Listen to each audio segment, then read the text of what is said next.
Thank you, Brother Logi. So, do I have a clicker or do I have someone do the clicking? Sorry. Sorry. Anyway, thank you for being here this afternoon, for attending this Christian Life program. You may wonder, Brother Logi said we've been in Corpus for Christ for 31 years, but how come we've been married only 29 years? So, well, we joined the Christian Life program in actually I attended the CLP in 1993 as part of the Singles for Christ. So, I joined this community in 1993 as a Singles for Christ. It was also on a Saturday afternoon, also this time, 2 o'clock. And 2 o'clock is the hardest time to attend this kind of program because you can either do something, you can go watch a movie, stay home, take a nap. And during this time, it's like if you're gonna hear to a talk, it's like you're gonna doze off after a while. But I honor all of you who are the participants who went through this Christian Life program during this time of the day. So the talk is Transformation in Christ, and last week we learned about growing in the Holy Spirit, where you learned the wheel with the 5 spokes. The 5 spokes were prayer, scriptures, witnessing, fellowship, and for us Catholics, we have the sacraments. And one of those spokes is fellowship, and that's where Corpus for Christ comes in. And fellowship is not just socializing. It's not only like getting together, party, or something. Fellowship is something where we belong to a community wherein we help each other to grow, to be close to our Lord Jesus Christ. And through this community, Corpus for Christ and its family ministries, we'll be able to experience all those spokes: prayer, scriptures, witnessing, fellowship, and the sacraments. So, all in all, we will experience all of these to grow in the Holy Spirit.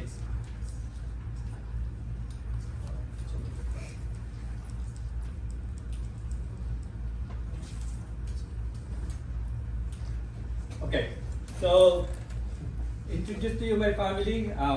My wife Susan for 29 years, and actually in 1993 when we were such a small community in Southern California, when we had our first or second CLP or first CLP, we invited all our friends, co-workers that we know to attend the Christian Life program. And in my workplace, I invited Susan and some of my co-workers, and they finished the Christian Life program, we served, and then after 2 years, we got married. So from 1993 to 1995, we became part of Corpus for Christ. We have 2 daughters, Sarah and Stephanie. Both of them are college graduates already. Sarah is already working as a pharmacist, and Stephanie, she finished kinesiology, but at this time she's still trying to discover what she really wants to do. For the meantime, she's in the Philippines. She plays basketball, so she plays for the Philippine national team. So she's there right now and training. So this is our family, and our transformation, as Brother Logi said, this is the last talk. However, this is just the beginning of your Christian walk, to be closer to our Lord Jesus Christ, to build that personal relationship with our Lord Jesus Christ. Because most of us, we probably would say, I'm okay because I go to church, I pray and everything, but the Lord is seeking more. The Lord wants a personal relationship with each one of you. And all of us here gone through this program. And Pastor, thank you. So our transformation can be compared to the story of the blind man in John chapter 9, verse 1 to 38. So, who among you, or how were you invited in this Christian Life program? Jason? We have a Through? friend, Jeff. Jerry, through friend or a co-worker? Actually, my wife and they are working in the same company. So, co-worker. Sister Lolita? Oh, I was invited with Sister Sita. Sister Sita? I've been known her for a while before I joined the CR. Okay. So, again, let me ask the members already. Sister Lori, how were you invited in the CLP? There was a pulpit sharing in our church. So again, it's an announcement in the parish saying, hey, we're opening the Christian Life program. You are invited. Come over this day. Refreshments will be served. Kids watch will be provided and everything. So each one of us attended or joined the CLP based on different reasons. To a friend, to a co-worker, to the parish, or sometimes forced by our spouse. Okay? It's like the wife wants to go, so the husband has to go. Or the husband really is into this and then brings the wife to the session. For me, personally, as I said earlier, I was still single at that time. So they invited my brother and sister-in-law to attend this Christian Life program. And it was close by the parish was close by our house. And my brother and my sister-in-law were new here in the US. So they were staying with me. So they asked me, can you drive us to the CLP orientation? And I said, sure, why not? And then they also invited me. I said, why not come also? It's like you don't have anything to do. And I said, well, I know that the program would be good, but right now I'm enjoying my single life. When I settle down, when I get married, then I'll join Couples for Christ. That's what I told them. So on the day of the CLP orientation, I dropped them off. Then when I was about to leave the venue, I saw my brother run into the car. And he was saying, Kuya, Kuya, Kuya. For those who doesn't understand Tagalog, it's like an elder brother. And he was like, Kuya, Kuya, you have to come, you have to join. And he said, and I asked him why. And said, oh, there's a lot of young single women who are part of the service team. And I said, okay, why not? I don't have anything to do. So I registered, filled up the form, everything, and then when the talk started, I sat all the way at the back. I wasn't listening to the speaker. My eyes were roaming around, hoping for that eye contact. They say in the movies, when you have that eye contact, that's the one. So that's how I started. That's how I started. So each one of us had different stories, but when the Lord calls you, it's hard to say no. Okay? So just like the story of the blind man, if you notice in most of the Gospels, when Jesus heals someone, Jesus heals them instantly, touch them and then get healed. But for this story, it's a different one.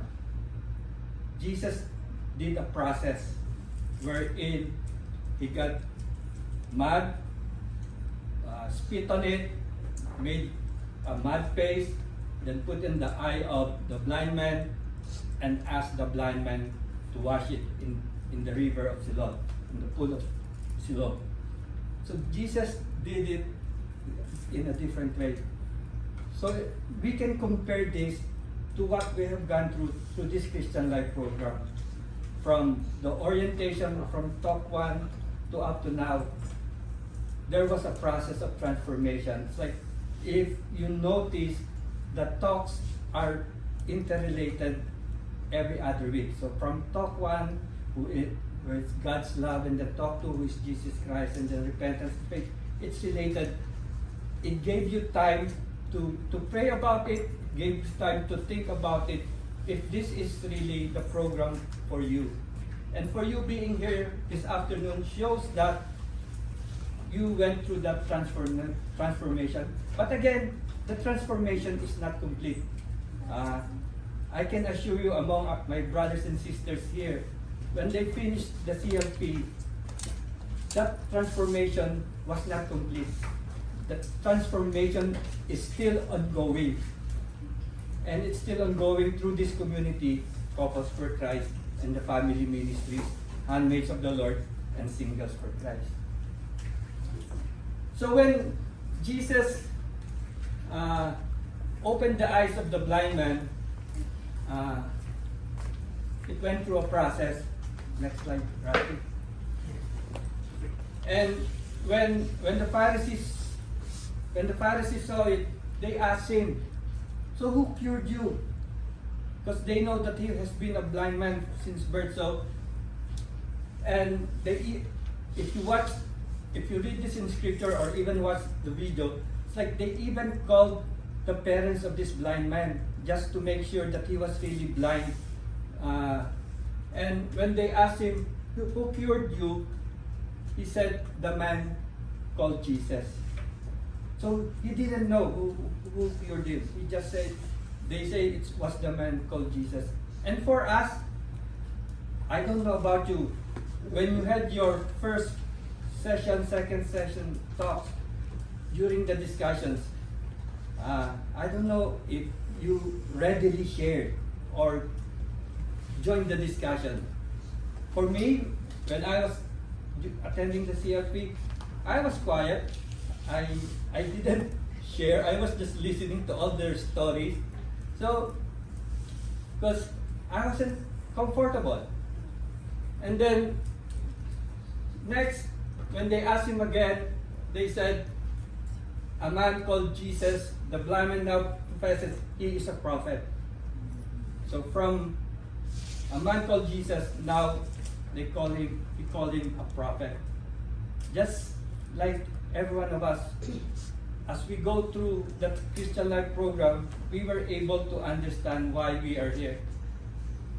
For me, the turning point for me during the Christian Life program was talk number 4 at that time. Now it's talk number 3, which is repentance and faith. Because all along, I thought everything was okay with me. Because I said, I go to church, I pray, I do good, I have a good family. So I thought everything is good. What's only missing in my life was a spouse. All along I thought that was the only one missing in me. But during the talk, repentance and faith, I realized that something is missing. And what's missing is that personal relationship with our Lord Jesus Christ. And after the talk, every session, I was the one asking my brother and my sister-in-law to hurry up so we will be on time for the CLP session. And then the transformation has come to the fullest towards the end of the story. The blind man becomes a believer in his final statement, "Lord, I believe." So, brothers and sisters, as you went through this program, as you went through your one-on-ones with your discussion group leader, and now today you are here, we know that this community Couples for Christ will be able to help us strengthen our relationship with our Lord Jesus Christ. So are you ready to proclaim Jesus as my Lord? Of course we are ready. But there are times that it's challenging. Sometimes there are times where we doubt ourselves if we can really proclaim Jesus as our Lord. But that's where the community comes. That's where brothers and sisters help us to support us in times when our faith is down or when we have questions. This is when the community comes to your help. So to continue our transformation, we need to grow in holiness, discipleship, and have a greater commitment to service. This we can all attain in Corpus for Christ. Growth in holiness. Brothers and sisters, it is not by accident that you join the CLP. God called you, as God who called you is holy, you are enjoined to live in holiness. And all of us are a work in progress. Our goal is to be holy. And it's challenging. It's not easy. But if we set our goal high to be holy, then we can do it. We also need to grow in discipleship. In Matthew 16 verse 24 says, Jesus said to his disciples, "Whoever wishes to come after me must deny himself, take up his cross and follow me." So to be disciples, brothers and sisters, we must carry our own crosses. We must be like Jesus who embraced the cross for others. We must listen to the language of the cross and live out its true meaning.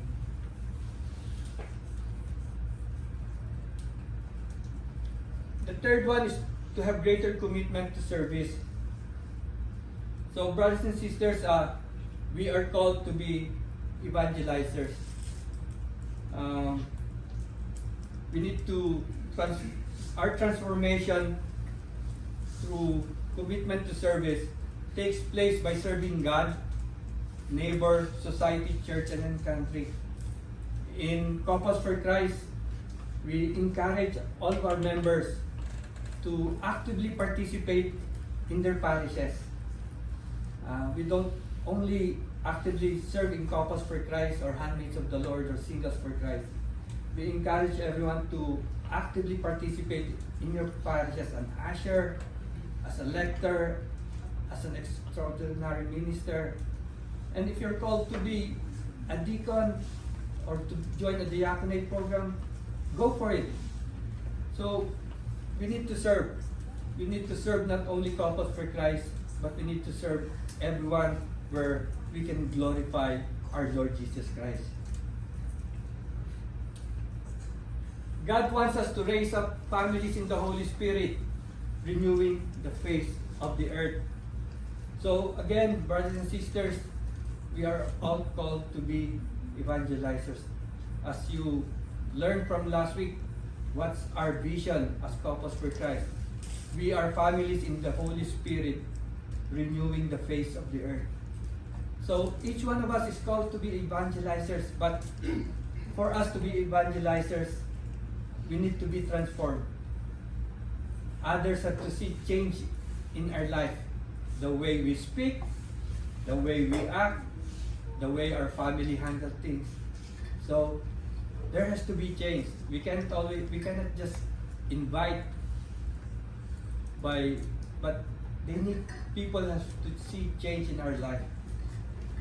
So to concretize our growth and transformation, God wants to raise up families in the Holy Spirit that will renew the face of the earth.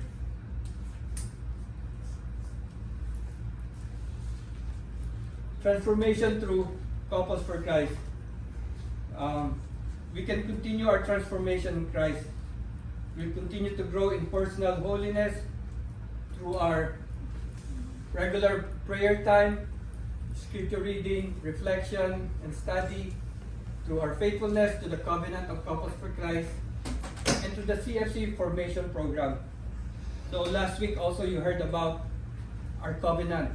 And again, it's the covenant of Compass for Christ members to our Lord Jesus Christ. Okay? It's not your covenant to Compass for Christ. It's like each one of us, it's our covenant as member of Compass for Christ. It's our covenant to our Lord Jesus Christ. Those 5 bullet points that we need to do. To pray daily for at least 15 minutes. To read scriptures for at least 15 minutes. To do one-on-ones with with our family members, with our spouse, with our children, to attend the formation programs, the teachings, and the conferences for Couples for Christ and all the family ministries. And also, we have a teaching track for all of us, the first year, second year, third year, and even fourth. So there's a lot of things to learn for us to fully be, to complete our transformation in our Lord Jesus Christ.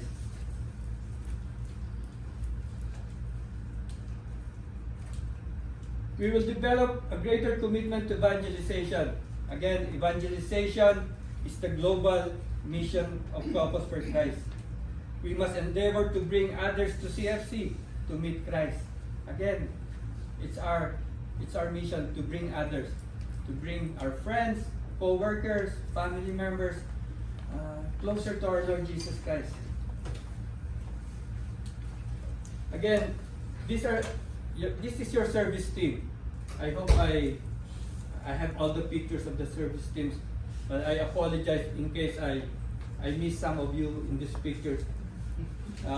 This is your service team, and we honor each one of them, because the moment they were asked to serve in this Christian Life program, they made sure that all the Saturdays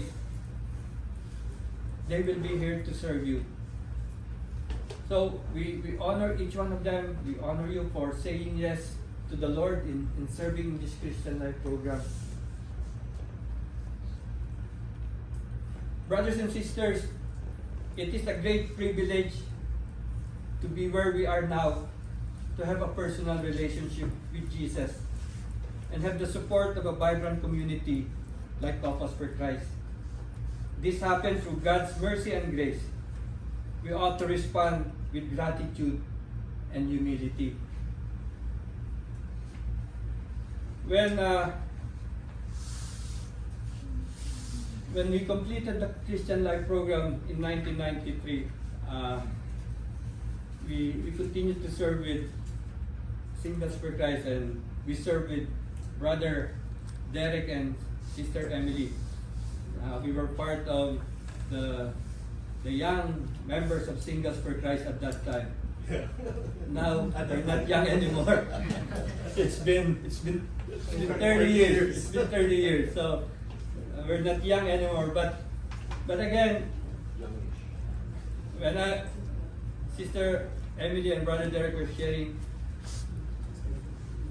here in CFC Arizona, they see it like when we were small in Southern California.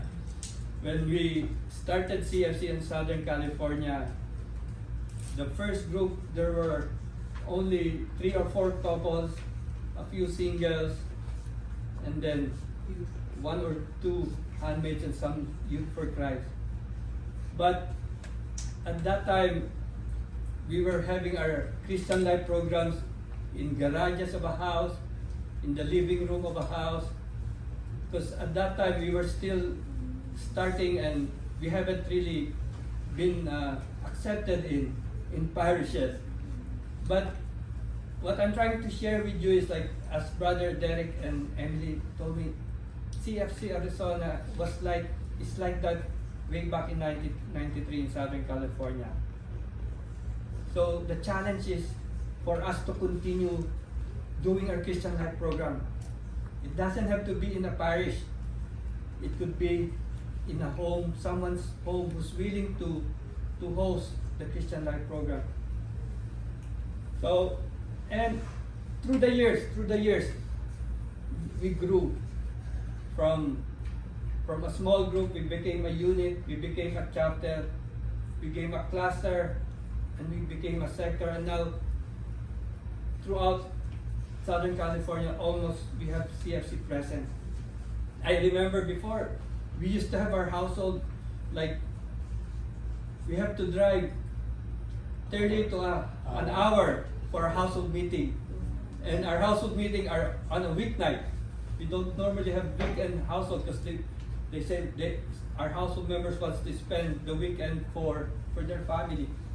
So we have our children.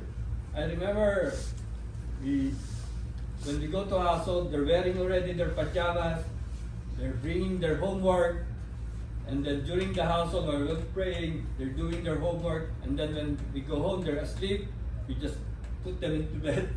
But again, now in Southern California, their households is within a 10-15 mile radius. So it's easy now. It's like they can be at a household in 20 minutes.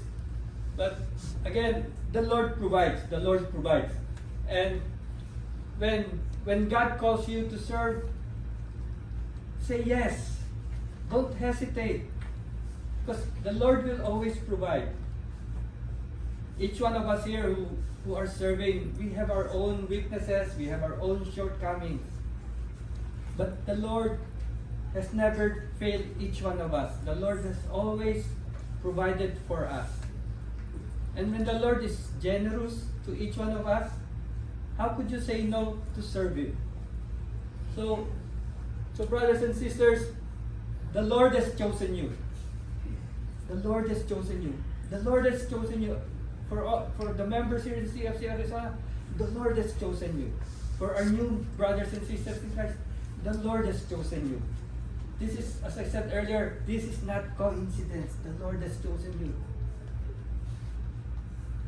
That Christ could have restored the sight of the blind man, born blind, by merely saying the words, "Be healed." But Jesus had chosen to go through a process of making mud paste with spittle, rubbing it on the eyes of the blind man, and sending him to the pool of Siloam. In the same way, Jesus could have transformed each one of us and opened our eyes to His plan by some other means. You could have been invited to another ministry. You could have joined another parish organization. But the Lord has called you to Couples for Christ, to Handmaids of the Lord, and to Singles for Christ.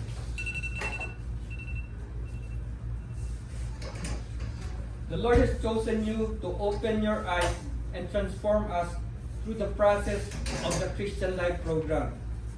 The Lord has chosen you to open your eyes so that you will begin to see God's plan for you. His plan is to bring you to His heavenly kingdom. In closing, brothers and sisters, there's no assurance to each one of you that when you're a member of Couples for Christ, Handmaids of the Lord, Singles for Christ, that everything will run smoothly. Okay? For the couples, it doesn't guarantee that you will not fight, or you will have disagreement or misunderstanding. It's part of married life. The beauty is you're able to talk to each other. You have brothers and sisters in Christ that will help you resolve any misunderstandings or miscommunication. That's the beauty of community life. The same way for all our handmaids, for all our singles for Christ. There will be challenges, there will be trials, but the community is here to help you, to support you, to guide you, and to love you. So brothers and sisters, let us praise and thank the Lord for calling us, for opening our eyes, and for starting the process of our transformation in Christ. Thank you, and may God be praised.